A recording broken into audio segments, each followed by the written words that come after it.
యెమెన్లో Malayali nurse Nimisha ప్రియ కేసులో big twist చోటు చేసుకుంది. తలాల్ అబ్దో మెహదీ కుటుంబం క్షమాభిక్షకు నిరాకరిస్తున్నట్లు తెలుస్తోంది. భారత్కు చెందిన మత పెద్దల జోక్యంతో నిమిషా మరణశిక్ష తాత్కాలికంగా వాయిదా పడినట్లు తెలుస్తోంది. అయితే చర్చల్లో సానుకూల పురోగతి కనిపించడం లేదని సమాచారం.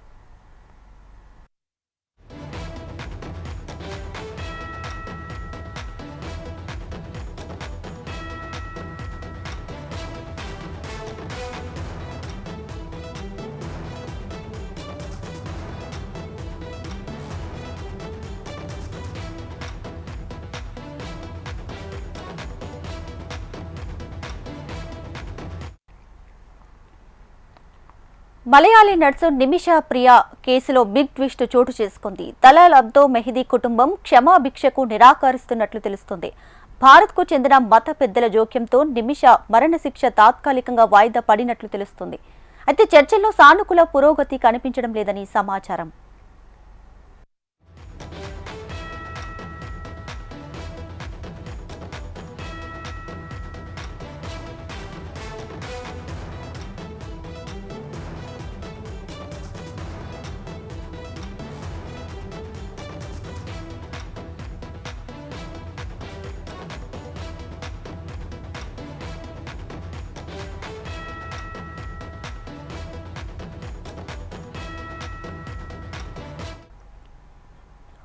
రైటికా మలయాళీ నర్సు నిమిషా ప్రియ కేసుకి సంబంధించి లేటెస్ట్ అప్డేట్స్ తో మా ప్రతినిధి రామకృష్ణ లైవ్ లో సిద్ధంగా ఉన్నారు. రామకృష్ణ,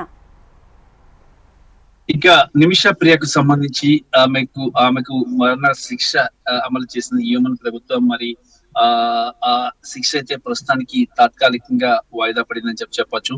ఎందుకంటే ఆమెకు దాదాపుగా కూడా 8.6 కోట్ల రూపాయల నష్టపరిహారం ఇవ్వడానికి కూడా ఆమె తల్లిదండ్రులు సిద్ధమయ్యారు.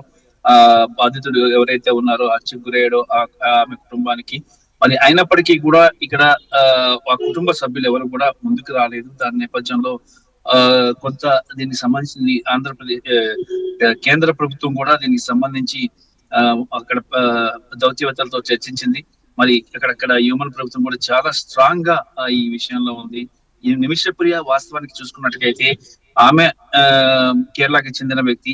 ఆమెకి వివాహం అయింది, భర్త ఉన్నారు. అయినా సరే ఆమె ఉద్యోగ రీత్యా యోమన్ వెళ్ళింది తర్వాత ఒక క్లినిక్ ని ప్రారంభించి ఆమె అక్కడ యోమన్ కి చెందినటువంటి యోమన్ నివాసస్తులైనటువంటి ఒక వ్యక్తితో పరిచయం ఏర్పడింది. ఇద్దరు కలిసి జాయింట్ బిజినెస్ అనేది ఒకటి చేశారు. జాయింట్ బిజినెస్ ప్రారంభిస్తున్నప్పుడు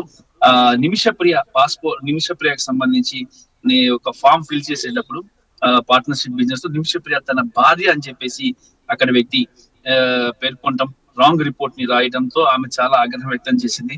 తర్వాత మానసికంగా శారీరకంగా కూడా ఆ వ్యక్తి నిమిషప్రియాని చాలా హింసకు గురి చేసినప్పటికీ కూడా నిమిషప్రియ ఇక్కడ ఏం చేసిందంటే చాలా సార్లు అక్కడ ప్రభుత్వానికి కూడా చెప్పింది, ఇలా జరుగుతుంది, నా మీద బాగా ఎక్కువ ఒత్తిడి తీసుకొస్తున్నారు, నన్ను హెరాస్మెంట్ చేస్తున్నారు, మానసికంగా కూడా హెరాస్మెంట్ చేస్తున్నారు అని చెప్పేసి కూడా నిమిషప్రియ అక్కడ ప్రభుత్వానికి, పోలీసులకు కూడా ఫిర్యాదు చేయడం జరిగింది.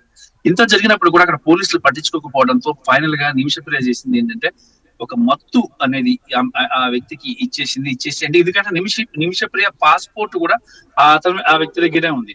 ఆ వ్యక్తి దగ్గర ఉండడంతో ఆ పాస్పోర్ట్ ని ఎలాగైనా తీసుకోవాలి, ఆయన దగ్గర నుంచి తనకు సంబంధించిన ఫోటోలు వీడియోలు అన్ని తీసుకోవాలని చెప్పేసి ఆమె భావించి అతనికి లైట్ గా మత్తు అనేది ఇచ్చింది. మత్తు ఇచ్చినప్పుడు ఆమె ఆ మత్తుకి కొద్దిగా ఎక్కువ ఇచ్చేసరికల్లా తను చనిపోయేసరికల్లా పోలీసులు ఈమె మీద కేసు పెట్టారు.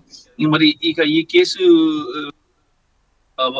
ఫైనల్ గా అక్కడ ప్రభుత్వం కూడా ఉరిశిక్ష విధించింది. భారత సుప్రీంకోర్టు ఈ అంశం విషయంలో జోక్యం చేసుకొని ఆమెను బయటికి తీసుకురావడానికి విశ్వ ప్రయత్నం చేసింది. కానీ ఈ చివరి వరకు కాలేదు.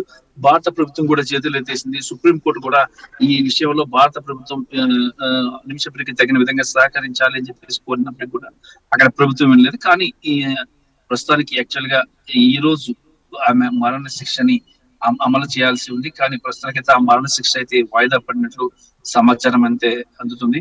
మరి దీనికి సంబంధించి భారత ప్రభుత్వం కూడా అక్కడ ప్రభుత్వంతో చర్చలు జరుపుతుంది.